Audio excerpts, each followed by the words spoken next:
We are here again at Le Pub here on Soy Diamond. Welcome to another Mr. Egg's Pattaya podcast. I still haven't got a trendy name for the podcast, and I still haven't received any suggestions, so I'm just going to stick with it.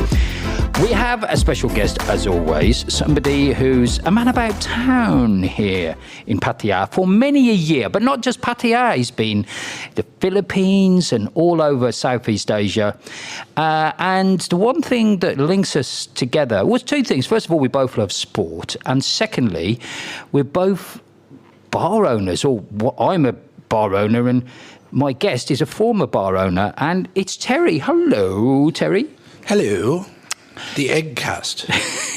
The Eggcast, that's brilliant. You've done it. And if you hear noises off, by the way, it's about this time of the evening when the girls are cooking food and there's very loud fridges and stuff. So just ignore it. Just concentrate on me and Terry. Now, when I say your name, Terry, I automatically want to say Terry because I associate the name Terry with the city of Liverpool, because in the 1970s and late 1970s, early 1980s, everyone in Liverpool, male, was called Terry. Well, ironically, when I lived in the UK, I had two Liverpool roommates, two women, and I was Arteza. There you go. You're right, Arteza. Yes. So can I call you Terry? Terry for the Sure. So your Teddy friends were they red or blue? They were red. Okay. And do you have a football team, Terry? I can't remember. Yeah, actually Liverpool. Okay. Yeah. So that's the end of the podcast. Yeah, I used to work for the Premier League, and my number one client was Liverpool. And have you been? Obviously, so you must have been to Anfield several times. Yeah. Did you go to Melwood? No, but Everton was also our client. So it was a bit awkward. I would go for a meeting at Liverpool and then sneak across to, and it's not very far either, right? So then I'd sneak across to go and visit Everton. They'd be like, "Where'd you come from?" Straight from the airport. Every time one of the Beatles was asked the inevitable question, which football team do you support? Is it Liverpool or Everton? And they always used to have this fudged answer, which obviously Brian Epstein came out with, which was both. We support both of them. And I can't remember the way that they got out of it. I remember Paul McCartney going into it, and he just said, "The England team." Yeah, we always had both. Yeah, Terry, I've said you're from Pattaya. You lived here many a year. You had a bar in a well-known area, and you sold it on. And what are you doing these days? Yeah, I used to have Armageddon Bar on Soy LK. Excellent. And then now it is called Pulse A Go-Go. Yeah, we just sold it because the rents were going up and up and up, and the only way to keep it profitable was to turn it into a go-go bar, and I had no interest in owning a go-go bar, so it was time to go. We were there for almost 10 years. Are you pleased with the decision? I mean, this was like 4-5 years ago, was it? End of 2016. Okay, so 5 years and ago. it, in retrospect, I mean, it was a great decision because yes, because everything's been closed for almost the better part of 2 years, right? Yeah. And then on top of that, tourism was quite a bit down the year before as well. So, in retrospect, yeah, we would have been making less profit in the last 3 to 4 years than we would have previously. So it was a good. I make a few videos on the YouTube channel that I've got, Le Pattaya, about buying a bar. Insert your plug here. Yes. About buying a bar, about running a bar, and you always get the comments. And in the comments, it's the two cliches. And it's and the one is always, if you want to make a lot of money in Pattaya, if you want to make 2 million baht, you must start with 4 million or something like that. And it's like, nobody believes that there is any money or profit to be made in the bar industry. But it's just not true, is it? But it's the same as the people who say there's no money to be made in real estate or there's no money to be made in the stock market.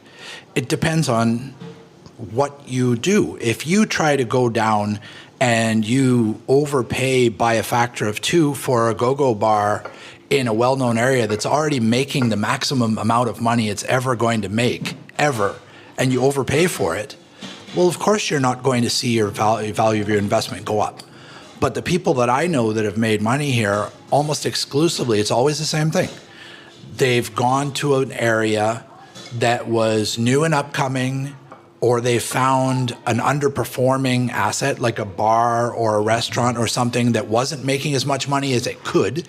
Great location, badly managed, wrong concept, wrong type of bar, whatever. And then they've taken that and made it better. I was lucky enough that, for example, my bar, I got in there only because my missus and I were always golfing, and we used to go to the after golf prize giveaways and everything at the golf club on Soy Metro. And we saw that it was an up and coming street. We had no idea what anything about it. And this is like 2008, 2009. Okay. And we were looking around, and then we saw a bar for sale, and we thought, wow, this is an opportunity, because it's a street that's sort of on the way up. It's not the best place in Pattaya yet, but it could be. And we took a chance on it. And sure enough, as all of your regular listeners will know, Soy is giving Walking Street a good run for its money now. Absolutely. So it was, but we could have easily picked the wrong street and lost everything. Like it's the risk that you take when you invest in a business. The first time I went to Soy I remember it was a load of visa shops. There was a load of, obviously, guest houses, and there was champagne a-go-go. And restaurants. And restaurants, yeah. And I think there was the Submarine then, or was it called? No, that was after I moved in. What's the name of that? There was some TV show about MASH. Was it called MASH? Or MASH was, I believe, where Kink is now. Okay. It's either that or... But that was one of the early bars there, I seem to remember. It was the same owners. Okay. No, well, actually, it was... At the beginning, it was... I mean, and before I got there was bars that had come and gone before I got there. But when I got there, it was only Club Blue and Champagne. Club Blue was the one on the corner. Directly next to me. Yeah, on the corner. It's now Climax. Yes. So there was Club Blue, and then at the other end there was Champagne. And it was the only place you could make money as a go-go at that time, on the corners. Right. And at the I remember at the time, Club Blue was like, wow, there's all these girls dancing in the windows and on tables. It was kind of coyote tape. Was it table dancing as well, did they? Yeah, but I mean, I think they found out quickly, no offense to whoever owned it, but I think they found out quickly that that's a double-edged sword, because if you have a lot of attractive hostesses and there's a window there, everybody will see it and come in. But if nobody shows up for work and you have no ladies working there, and people walk by and they can see that, so they don't even bother coming in. And that's the problem. You've got to keep it full of staff, or else you're not going to make any money. Whereas maybe a closed-off go-go, somebody will come in, there's hardly anybody there, but they'll say, we'll have a drink anyway, because we're in the door. So you and the missus bought the bar? Well, we bought into the bar. Okay. What happened is the original guy who started the bar, he bought it originally it was Lloydie's bar originally. It was just a run-of-the-mill like bar and guest house.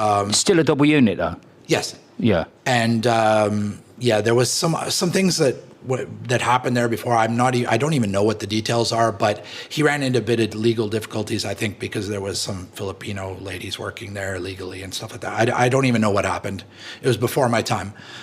So anyways, this gentleman from Australia bought Lloydie's, renovated it, turned it into Armageddon. Then he realized that he didn't like running a bar. He liked building it and renovating it and making it beautiful, but then he was kind of unhappy actually running it. And he was ahead of his time. Like, it wasn't time for Soy LK to really take off yet. So, it was underperforming. And myself and my friend Mike, who was also a customer of the bar, that's how we met him. We were customers that we would show up once a week, maybe sit down, have a couple of beverages. And he started talking about I'd like to get out of the bar business. So I bought in part of it, and Mike bought in part of it, and we became partners. And I ran it, and Mike was the silent partner who, because he was usually working overseas, he had no interest in actually running a bar day to day. So I ran it, and then with his help in sort of guidance and like making decisions and things like that. So all the recipe, all the ingredients are there that usually send alarm bells ringing for me, which is partnerships. Secondly, you were a former customer, and you bought in, so you're not so it's basically partnerships, two former customers buying in, but you made it work. Why do you think so many partnerships in bars and customers who think they can run the bar better than the last guy, why do they not work? Well, okay, that's a two-parter. As far as partnerships working and not working, I think you have to have a very, and I won't lie, it was difficult because, when you have a few beers, you might, you get into little arguments over football, and then it maybe flows into the business, and the next thing you know, you're yelling at each other. But the reason it worked in our case is because early on, there was a clear division of the tasks. In other words, my business partner had no interest in actually day-to-day running the bar, so there was no conflict there. He wasn't that familiar with Thailand, and he knew that, and he was a smart guy, and he knew that, like, I don't know where to find a builder, so I'm not going to, you just go ahead and do it.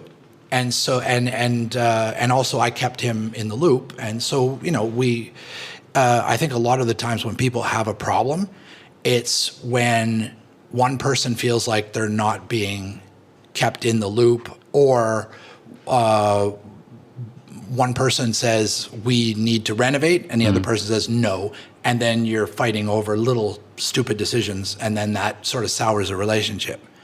And in our case, I give all credit to my business partner. He said, I want you to make all the decisions because I'm not really familiar with how to run a bar. So, but I expect you to let me know what you're doing before you do it. So if we're gonna, for example, we knocked down the wall, made it into a bigger bar. I didn't go and do that without contacting him first. But at the same time, we didn't have an argument over whether we should do it or not. And then the second part of your question was customers taking over a bar. You have to divorce yourself from emotionally. I don't think there's any problem with you, that's like saying that you can't work at Apple if you've ever owned an iPhone, right? You can, but you just have to make sure that you're doing it for the right reasons. Right.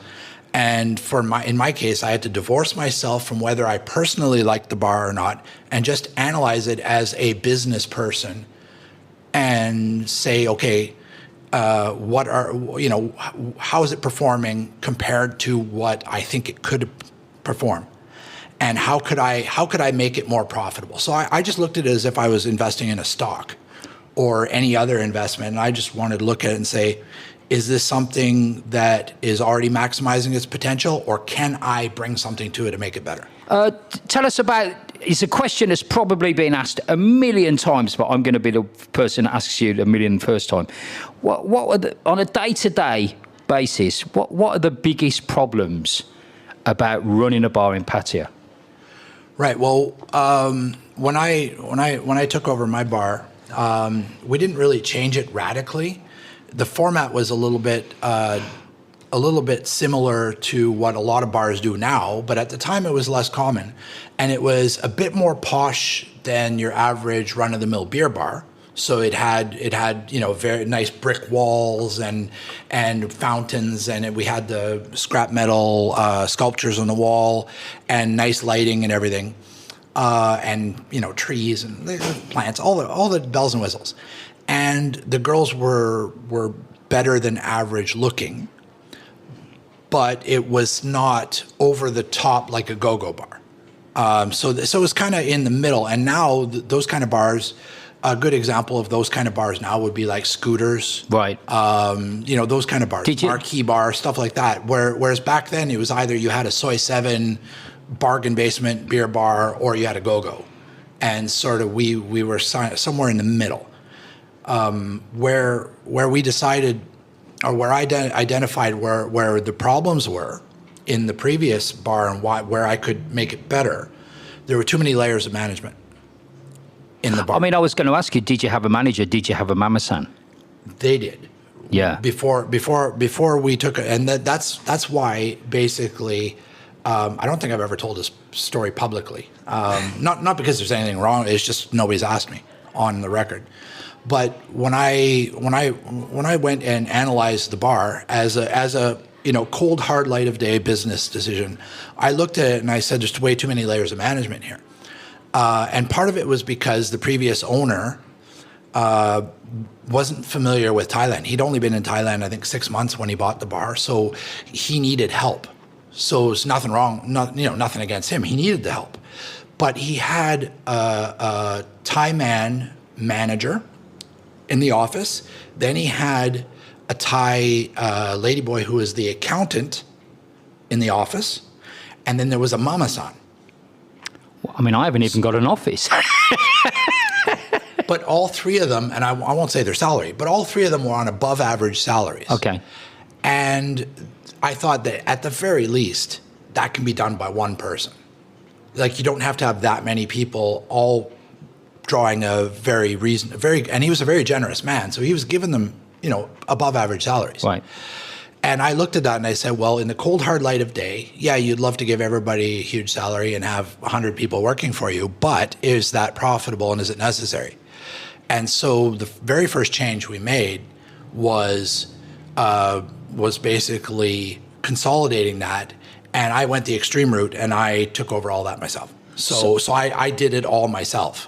I mean, how did you actually go about, I wouldn't say getting rid of them, how did you actually go about putting that forward by getting those people out of the company? Because it's really easy to hire people, but it's really, really hard in this country to fire people.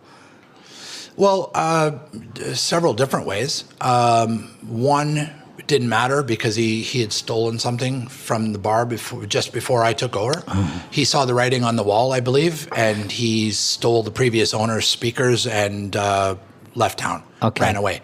So he took care of himself. So for a price of speakers, that was a good deal. Well, and it was before I even was on board. But so he took care of himself, and he was gone. The mama-san, she stayed on for a bit, but I kind of made it clear to her that her days would be numbered there, and that she would be best served to find gainful employment somewhere else. Okay. But we didn't just come in and say you're fired. Yeah, we didn't want to do that just from a personal standpoint. We don't want to be, for lack of a better term, assholes. Yeah. And so within a few months, she went to work as a mama-san in a go-go, and she's still a mama-san in a go-go as far as I know to this day. And then the accountant, that was a little bit more of that was an easy one to get out, because there were some, shall we say, financial discrepancies, creativity in the accounting, which I caught, and we just came to an agreement that that person would exit stage left, and no prosecution would happen. So it's one of those never been proven guilty or innocent, but I never got sued. Let's put it that way. And here it is, like there's three people that you've already said are on a good salary, over and above what they should be, and they always want more, don't they? They always want more. Anyway, well, the manager, the male. It was one of those classic things that happens in every country. It's not just a Thai thing. Is he saw the writing on the wall that he was losing his job, so he thought, I might as well nick the fridge on the way out the door. And then the other person had already been corrupt before I ever got there, and it was like we came to an agreement. Okay, good.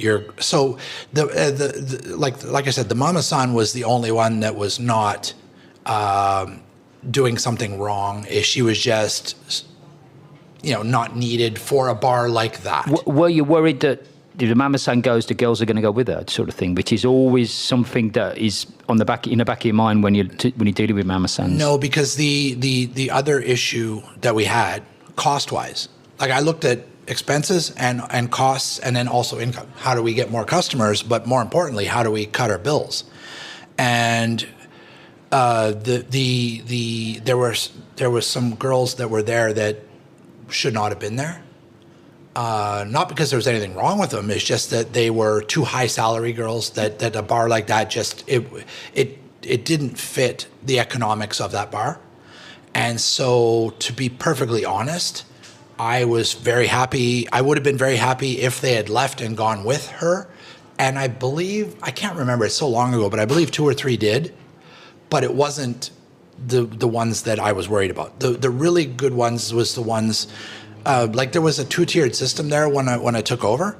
And some of the girls had to serve drinks and clean out ashtrays and do all the proper work, and some didn't. So there was 2 classes of girls, and one was sit outside and just be pretty and do nothing. And I felt that wasn't fair. So we ended up keeping the ones that, were the sort of the more regular ladies that you would see that, are nice, polite, speak good English, and have no problem if somebody needs an ashtray, they don't complain about somebody saying, hey, could you bring them an ashtray? So you've already said that you've been a manager, you've worked abroad, you've worked for the Premier League and done lots of other things as well, Terry. Is there anything that you can take from the world of management in the West and bring it into running a bar in Pattaya? Because I think there ain't an awful lot. There's an awful lot you can take, in my opinion, this is, from running a bar and use in the West, like communication skills, whatever, but is there anything that you really think you can bring to it that were you prepared to become a manager and a mama-san and an accountant? There's a surprising amount, honestly. Checks and balances is the most important thing. Don't put all your eggs in one basket. Don't let your accountant also do your licenses, also do your work permit. Right. Separate it up, because then if somebody is ripping you off, the other person will figure it out and tell you, maybe, if you're lucky. But if you've got one person who is, counting your money and doing your receipts and doing your taxes, they can fudge the numbers to fit whatever they want. That's just one example. Yeah. Also, don't, if you've got, don't be afraid to pay a little bit more to have good people you can trust. So that's one thing I learned. That is so true. Like if you've got an electrician that is maybe 20 baht an hour more expensive, yeah, but he's going to turn up on time, he's going to do it, and it's not going to explode. That's worth gold. And it's the same with every tradesman and and not just that, your staff as well. I just learned, that's one thing I learned in business is like, don't ever be scared to have good people around you. Some people get a little bit egotistical and they worry that if they've got a really smart person working for them, it's going to take away from their shine and it's going to sort of steal their thunder a bit. And even, especially politicians, like often they don't want to have someone good as their deputy because they're worried that the deputy might angle for their job. And it's the same in running any business, including a bar. If you don't worry about it. You get the best person you can possibly get and find a position for them and support them and let them make decisions. Looking back at those times, you've already said that you've sold Armageddon now and now it's Pulse. Yeah. Did you enjoy it? Yes, but to be honest, if you add up the amount of hours worked and the amount of money made over the course of the time, the per hour amount. And I think this is probably true for any entrepreneurial thing because you end up putting so much of yourself into it. You might have made less money in a normal 9-to-5 job, but you would have made more per hour. But you wouldn't have had as much fun. But I mean, like you say, I'm glad you said the fun thing, because you meet so many amazing people and you get to know information and have a laugh, and you can't put a price on that. I've always thought. And it never felt like work. I mean, I know that before I had a bar, I had and I know we're on the radio, but my knowledge of Thailand was, say, at X level. And then after having a business, my knowledge of Thailand was at double X level. Right. Simply because there's all these things that in normal day-to-day life you never have to learn about the country. Like where to get custom carved wood. Silly things like that. Where to get a mirror cut, or where all the shops are in town, and what streets go where, and how to get places, absolutely, and how to get a work permit in Thailand. Yeah. Like there's so many things that I found over the years that I had heard on the internet, on YouTube, or on a blog somewhere. And then when I experienced them firsthand, I realized that what I had heard was absolute bollocks. Simply because it was way easier when I did it than what all the naysayers were saying. People were saying you can't, for example, when I first got the bar, everybody and their dog was saying that there is no way in hell that you will ever get a work permit, a legit work permit for a 2-unit bar on Soyelke Metro. You just won't get it. I got it. Of course. And I had a totally legit work permit, which is the other thing that I loved about it, is that I wasn't having to hide. You're bulletproof. Well, yeah, exactly. The thing I used to say half in jest, but it's totally true. I used to say I like the fact that I can go and change a light bulb in my own bar and not have to look over my shoulder to see if there's an immigration guy standing there watching, because I'm totally legit and I can do whatever I want. And here's a question, and I think I know what the answer is going to be. How many times were you asked to show your work permit over the time that you had one? I think one. Exactly. One. They know who's got one. And when they know who's got one, that's it. They just leave you alone. I have only ever been asked once for my work permit, and that was, remember last year when we had the roadblocks going over to, I was asked by an army guy there for my work permit, and that was it. Never ever has any immigration guy come into the bar and asked to see mine. Well, the only time I ever had a problem with immigration, and knowing what I know now, I think it actually wasn't immigration. I think it was somebody pretending to be an immigration officer. Wait a minute. At the time. You mean they pretend? Shh, don't tell anybody. Shh. Well, what happened was I believe my lawyer set me up. This is when I was first learning about all the pitfalls of having a bar. Yeah. I had a lawyer who had arranged for my work permit, my legit work permit.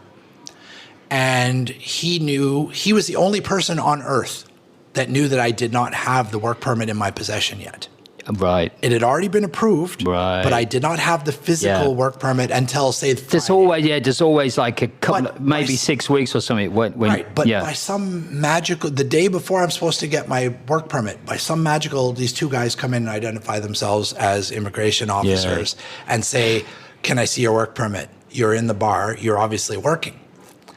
But little did they know that I had actually researched this. And once you're approved for a work permit, even if you don't have it, it's still legal. You still validly have authorization to work, even if you've not received the actual paper. Right. As long as you've received a letter from the government saying that you've been approved. So I just refused to pay. And I now, in retrospect, I believe that these guys were not even police, let alone immigration. And they were just friends of the lawyers trying to come and They hit were me up. asking you for money. No, they were more clever than that. They turned up and they said, "We're taking you to jail. We don't want money. We're taking you to jail." And so, me being the farang that I am, and being a little bit more naive at the time, my first thing was, I'm going to call my lawyer. And this lawyer, right? His office was supposedly in Lam Chabang, okay, but at 9 p.m. on a Thursday, I call him. He goes, "Oh, I just happen to be right around the corner. I'll be there in 10 minutes." Coincidence. Now, what are the odds of that, right? Correct. So he's obviously waiting for the call, and he turns up and he says, "Let me talk to these guys." And he talks to these two quote unquote officers, and he comes back and he says, well, for X amount of money, I think I can get you off. And then the light bulb clicked in my head, and I was like, wait a minute, why were you so close to this bar? These are your mates. Right. And then I just said, I just bluffed. I was like, I don't have any money right now. And, I guess you're going to have to arrest me. I just don't have any money. And the guys went, okay, well, we'll go and discuss. And I never seen them again. They walked out. They just disappeared. Contrast, because I know a little bit about that you lived in the Philippines for a while. Yeah. You lived in, was it Angeles or where was it? I was back and forth between Angeles and Manila. Now, I've never been to the Philippines. I'd love to go. Right. And maybe a lot of people are saying, well, it's finished, But let's see, only time will tell. Can you contrast, for those people like me who have never been to the Philippines, the bar scene there and the bar scene in Pattaya? The bar scene there, for the most part, is frozen in 1985. Which was a good year. But I'm just talking about the decor. Like, if you walk in, for those of your listeners who know Pattaya, if you imagine TQ2. Oh, wow. Okay, TQ2, but on Soy BJ. Right. No. Sorry, not TQ2. The original TQ. TQ that's still open. Okay, on Beach Road. On Beach Road. Yeah. Now that is a nice, clean, sort of, kept up version of what. But the bars in the Philippines, basically, the decor is basically exactly that, all themed. So there's like a ship theme. One's a voodoo goddess theme. One's a Egypt theme, and all that stuff. And they've got all the decor to match. But over there, most of them have not been updated since like 1985. So when you walk in, you literally feel like you're going into what Thailand probably looked like in 1985. And it's basically because it's so much poorer there. I mean, honestly, other than Manila, where I worked in like the newest part of Manila, which looks like Singapore. Is BGC. It's called Bonifacio Global City, and it's basically it's brand new. It's only built in the last 20 years, and it looks like Singapore. But the rest of the Philippines, and especially Angeles, if you compare that to Thailand, it's like comparing Thailand to, say, a really poor country in Africa. Like it's night and day. Like, people think that wealth-wise it's comparable, but it is not. I mean, it's all shacks and like hardly any high rises, no condo, only like 2 condo buildings in the whole town that are worth staying in. Hardly any hotels, and the ones that are there are very expensive. So I mean, Philippines it's like an alternate universe reality of Thailand, in my opinion. When I first went there, I was like, this looks very familiar, but it is not the same. Did the 3 things I hear about the Philippines are, especially Angeles, number 1, people don't feel that secure there. Number 2 is the food.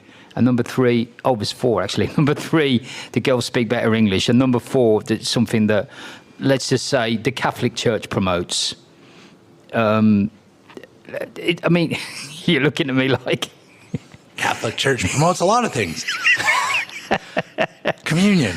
Yes. Okay, yeah. So would that be a fairer summary, like security-wise, food, and like the English skills of the girls being better than Pattaya? Yeah, that's obvious because, Philippines was an American colony for God knows how long. So, this is the weird thing. They're all of their native language is Tagalog, but they all speak almost fluent English, and they've all got Spanish last names. So that's a hodgepodge, isn't it? Seriously, it's all like Maria Gonzalez, but speaks perfect English, but with an accent because her first language is something else. So I mean, yeah, of course that's dead on. The food, dead on. Filipino food is basically like really bad Spanish food. Like the only stuff that I liked of Filipino food was actually the stuff that is the most similar to Thai food. They've got Bicol Express, which is, it sounds weird, but it's basically curry. It's basically a curry dish. Yeah, I mean, I heard there isn't a lot of spice there. It's just basically quite a bland, and even the Western food is quite bland as well. There's no real. They don't seem to have a passion for food there. I think that your opinion would vary depending on what country you're from. The Americans that are there can get any food that they love, and it's very good because most of the people that own businesses there are Americans, not Brits. The biggest complaint there from British people is they can't get a proper English breakfast because it's all American breakfast with the crispy bacon and no beans. And the pancakes. Yes, exactly. And the biscuits and gravy. Exactly. So I think your level of happiness with the food would depend on where you come from. If you're American and you like Tex-Mex and steaks and burritos and things like that, you'd be reasonably surprised, but it's expensive. Do you feel safe there? No. There's a reason why every bank ATM has a guy with a sawed-off shotgun standing there to protect you. And I've heard that, and you know, is this an urban myth? I'll ask you. You know, like if you're a bar manager there, it can be pretty hair-raising. Like I've heard stories of bar managers that have just been shot. Yeah, that's happened. And also one of the richest guys in Angeles, his son was kidnapped and held for ransom. I could be wrong, but I think it was like something they wanted like 10 million baht or something like that. And they $10 million or 10 million baht? I'm not sure. It was okay. It was just one of those like stories, right? But yeah, it's true. But the reason why it's a little bit more dangerous to be a bar manager over there is not necessarily about the Philippines. It's that it's way more open and acceptable to be an outlaw biker over there. Okay. So there's like you literally stuff that you would never see in Thailand, you will see in the Philippines, where you walk into the bar and the entire bar is Hell's Angels. I mean, with their patches on and everything, and wearing colors. And if you even look at them the wrong way, you're in a world of trouble. And they do it openly, but it's frowned upon in Thailand. But over there, there are go-go bars that are openly owned by outlaw gangs, right? And they advertise. But I mean, biker gangs, from my experience, can be extremely friendly people, but obviously get on the wrong side of them, and they're not. Well, it depends on who you're. There are some gangs that are very harmless, right? But then there are the ones like, you know, I don't know much about biker gangs, but like the Mongols and the nomads and the you know, the ones who, the reason they're in the Philippines is because they're wanted in their home country. And you never know, right? That's the problem, is that yeah, they're friendly, but if you insult them, maybe it's the guy's a convicted murderer. You don't know, or he could be a wonderful person. You just never know. But what I'm saying is the same people may be in Pattaya and you maybe walk by them every day. Yeah. But because it's frowned upon, they're not wearing their patches and you don't know who they are. In fact, some people might argue that maybe makes it a bit more insidious in Thailand, because you might not know that you're dealing with a killer, and you might, you know, where you might have a bit more respect if the guy's wearing a Hell's Angels vest. Yeah, but you know what? You treat people with the same amount of respect no matter what, in my opinion. But you know, there's a lot of people here that don't do that, right? I mean, having said all of that about the Philippines, because you've been over here now a couple of years again, do you miss the Philippines at all? If we hadn't got the pandemic? Well, I mean, that's the good thing about it. It's they're starting up flights again.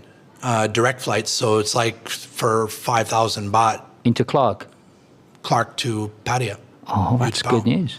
Yeah. They just started it back before the airports closed again. Okay. So it's like November last year. So what you're saying is you can always pop over there. Yeah. And I have business interests over there anyway. So I will be once the pandemic's over. The only reason I'm not is because I would have to do a quarantine going there, a quarantine coming back at great expense. So there's no point in doing that. Okay, let's come back to Pattaya, and you've mentioned the pandemic and everything. And I know it's a question that, again, everybody is asking the same question in the bars, online, on live streams, on YouTube, and that is the future for Pattaya. You're somebody that is very knowledgeable about what's going on. I've got my opinions. What are yours? Okay, I'm going to go left field on you then. Let me give you an analogy. Let's say 1 million years ago, a comet hits the world. The dinosaurs are sitting around watching the world burn, and they go, I wonder if things are going to be okay. Is it that bad? Well, no, but things will be okay, but maybe not for you. Yeah. For mammals, yeah, it's the best time ever. And so what I'm saying is, Thailand will continue, but it will change, and it will be different. And for example, maybe it will be a horrible place for Western tourists, but maybe for Chinese and Indian tourists, it will be Shangri-La. Or maybe the opposite. We don't know how it's going to go. But the only thing I can say with 100% certainty is that it will not be the same. It will be different. And I don't think it's going to be better or worse. It's just going to be different. I think personally that the days of cheap long-haul travel are probably, if not numbered, they're over. I think as soon as the pandemic eases, we're going to get into problems with climate change or, whatever you think about that. Governments have set themselves targets of zero carbon, and not having planes flying around is really, really handy for them. So I think that what was a $500 ticket before the pandemic is going to be like $700, $800, $900. And I think that's one thing, is that international travel is going to be more expensive and more of a bit of a pain in the arse, because you're still going to have PCR testing. You're probably still going to have masks on planes, and you're going to have to jump through hoops and things like that. What do you think about the girls' situation? Because my biggest worry about the future is the girls have found other skills, they've developed, they've come along, and they're having little shops. They've gone back home. They've got nail salons and hair shops, and they're selling things online. And there are the real hardcore that are doing things like OnlyFans and stuff like that. And I'm just worried there's going to be no girls in the bars. Yeah. Well, okay. I want to touch on what you said before first, but I will definitely answer that. When you were saying about the airfares. Yeah. I think it's just all that's going to do is rewind it 20 years. Because I've seen an evolution over the last 20 years, where before I think it was better for Thailand before, where the airfares were so expensive that if you were coming to Thailand, you come for a month. I always used to. And you would turn up and you would get a hotel for 100% agree. Because I used to rent rooms, don't forget. So I saw the average length of stay constantly shrink as the airfares went down. Because then people would say, well, £300 flight, I'll just go for 2 weeks. Yeah. But if it's £1,000, you're like, okay, well, I'm going to wait, and I'm going to once a year for a month. That's why we had high season back in the day, because you'd wait until it's winter. And then you go for a month. Right. I used to always tell the guys, and these guys, you've heard these guys who are sitting in the bars the last 2 or 3 years, and they go, oh, it's not the same like it used to be. It's $1,000 bar fine, and the girls want this, that, and the other, and everything's gone up. And I used to say, how much is your airfare? And I'd say, £500 from Heathrow. I says, it was £600 from Heathrow in 1996. Yeah. So your airfare has dramatic, which is the biggest spend of your whole holiday is, well, maybe you've got spending money. And but the hotels and rooms have gone down. Exactly. I remember one of my first holidays, I was paying upwards of 2,500 baht a night for a half-decent hotel down in Soi 4. And now you can get like through Airbnb or something like that, you can get for 20,000 a month, you can get a condo.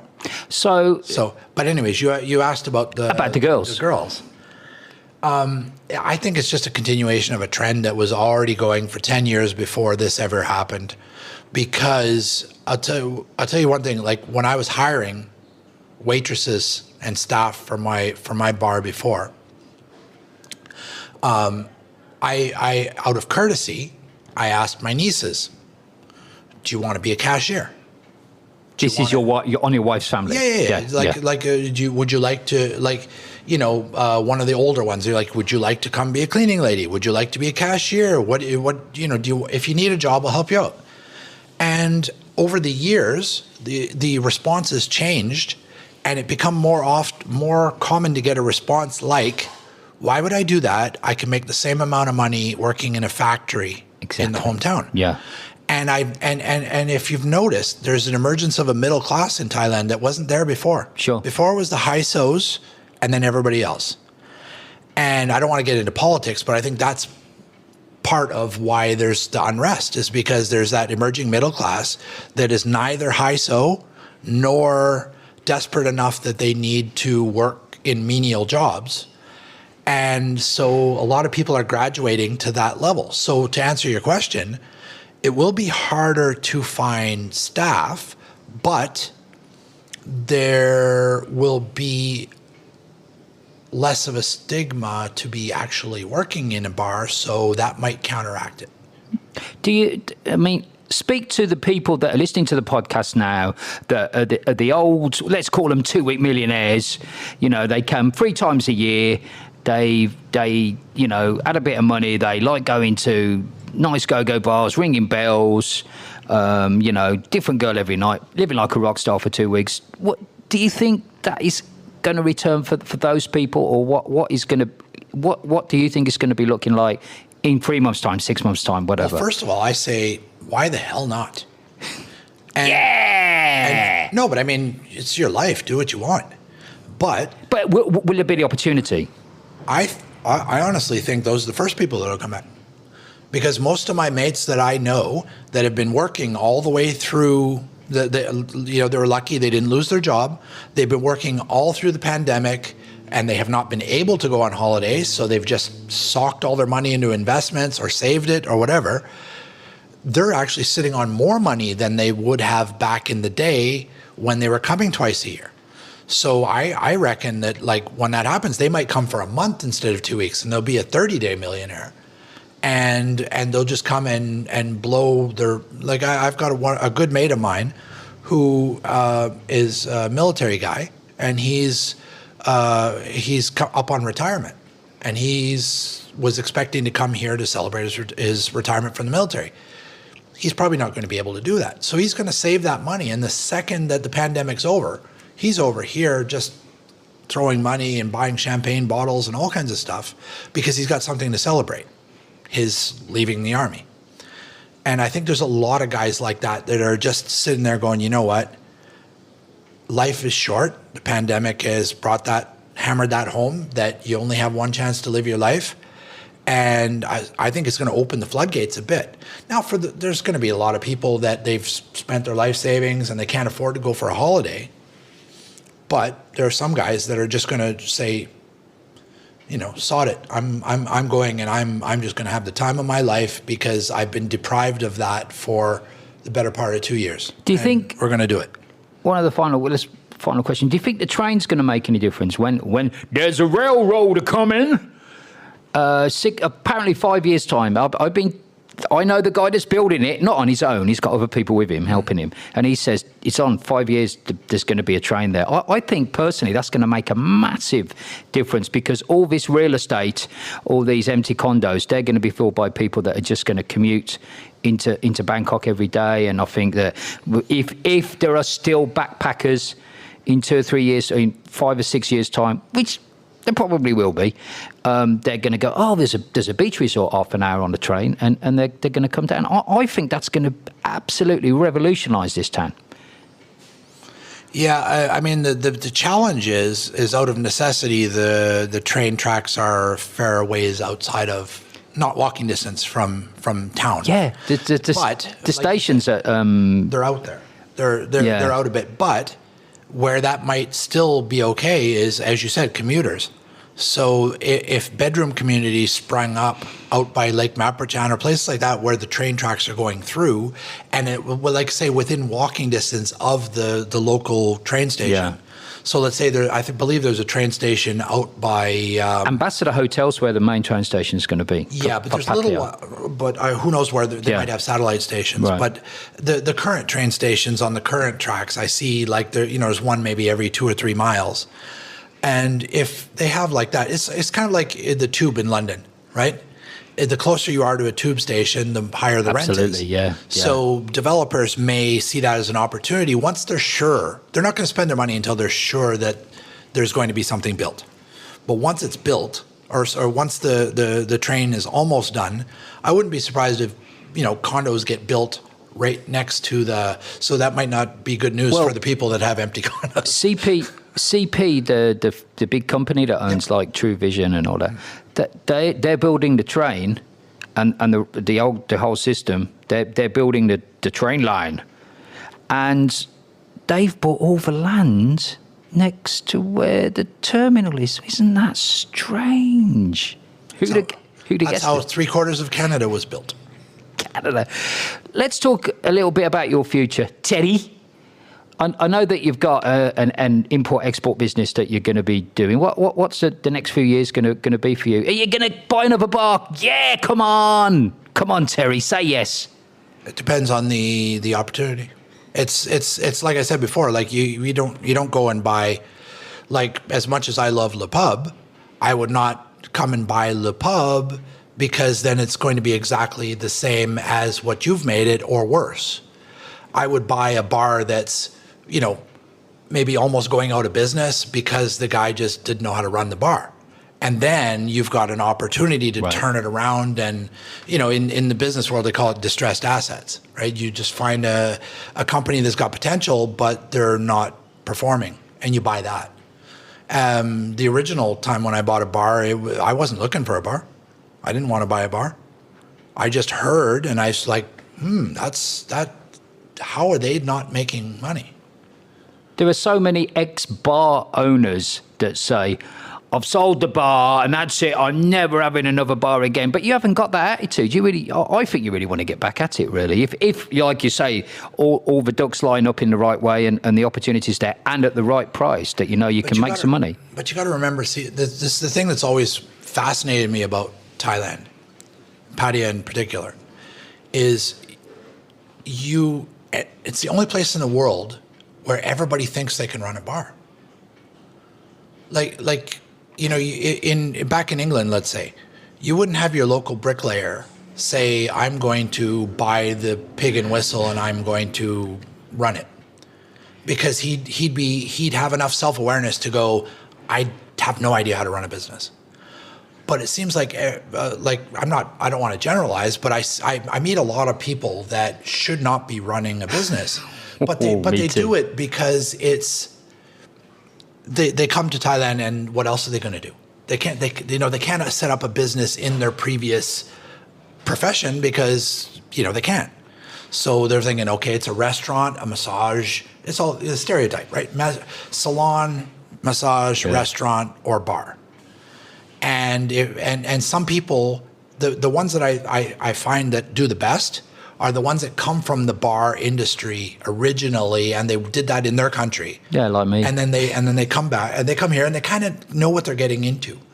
And conversely, the ones who tend to say, "Oh my God, I hate the bar business. I'm never going to own a bar again." I find that those tend to be the people that shouldn't have been in the bar business in the first place. And they've lost a ton of money because they made, how many people have you seen over the years that they'll tell you in conversation, I've just bought so-and-so bar, or I'm investing in this location. And you're thinking to yourself, why? That place is never going to make money ever, ever, ever. What are you doing? Yes. But you support them because they're nice people, and you hope that they're going to do well. But you're sitting there, and in your heart of hearts, you're going, no, I would never invest in that. But at the same time, I have had people that have really surprised me. There's one guy I'm thinking of right now who I thought was just the most he was just dull. You know, he was a dull guy, got no personality. He got a missus that, well, he's still got his missus that, let's just say she's a plain-looking girl. And she's got no personality, and she gets drunk easy. And they bought a bar together, and I thought that will never ever work. But you know what? He's managed to do it.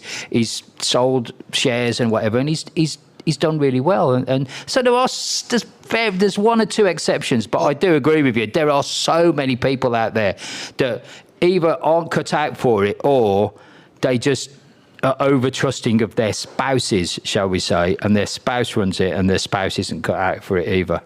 But some people often in life, in general, find something inside themselves that they didn't know existed. It's the age-old story. Like, you send a bunch of people to war, and you find out that your local accountant comes back with 5 Purple Hearts and like Medal of Bravery because he killed 20 Nazis by himself, and you were like, that guy. Yeah. You don't know until you're in that position. Now, if you do the law of averages and you throw 100 accountants into that battlefield, 99 of them will get killed, but one of them will turn out to be a hero. And like you said, once in a while you get a guy that, like, you think, no, he's never going to make it in Thailand, and then they do. But the other thing I think is a prerequisite for anybody doing anything in this country is to not be as screwed up as a lot of people are. Like, I mean, if you've got vices, if you've got a drug habit, no matter how smart you are, you're not going to run a bar properly because you'll be off your head most of the time. Yeah. And things like that. And if you've got a gambling addiction, or you're lazy or whatever, like, it doesn't matter how smart you are, how many mates you got. If you've got demons that are going to undercut you, how are you going to deal with that? There's so many people that come to Pattaya to try and run away from their demons or their failures, and they think that coming here and starting afresh is going to be better for them. But actually, what you find is that there are a lot of, let's call them eccentric people in this town, and they just feel at home, and so their demons seem to come out and actually be worse than they were when they were back home. The best thing so many people could do in this town is go back home. And you must know a load of people, and I know a load of people that are like that, but they just never will because... Well, I mean, the worst thing you can do is be an alcoholic, retire, and move to a place where there's 5,000 bars, right? Correct. I mean, so I guess what I'm saying is, like, the best way to survive is if you come to Thailand and you like a bit of drink, but it doesn't ruin your life. Yeah. It doesn't dictate your life and what you do. Same thing with the drugs. Same thing with partying and women, all that stuff. Yeah. Yeah. And people that can't handle money. Right. Or people, and also people that, like, see a pretty girl and fall in love and buy them a house, and 5 minutes later, before actually finding out, is it a nice person or not? Yeah. Like, I got no problem with guys getting married. I mean, I did it, but make sure you know the girl first. Don't just, and don't sign over your bar and everything to some girl you've only known 2 weeks. Correct. Yeah. Just because you need a signature on, and that's the other thing why I said you got to get your work permit, because if you don't, then you could do stuff like getting a Thai person to sign your lease and sign your business license and everything. So then if somebody wants to screw you over, you're done. This sounds like a brilliant advertisement for my box set, which is available in the members area, which is called Buying a Bar in Pattaya. And there's all these, we discuss all these. It's a 10-parter. It's a great one. Only costs £2 as well. Terry, it's been wonderful talking to you. I really hope you do come. Well, I hope you come back into this bar, and I'm sure you will anyway. But I hope you do come and hopefully run another bar, because you've made a lot of new friends today, I'm sure, on the airwaves. Virtual friends. Yeah, it'd be nice. Terry, thank you very much. All right, cheers, mate. I will see you later. That's it for Mr. What were we calling it? The Eggcast? Scrambled eggs. No. The Eggcast. The Eggcast. We'll see you next week. We'll have another exciting guest. But for me, Mr. Egg, and Terry, for now, it's goodbye.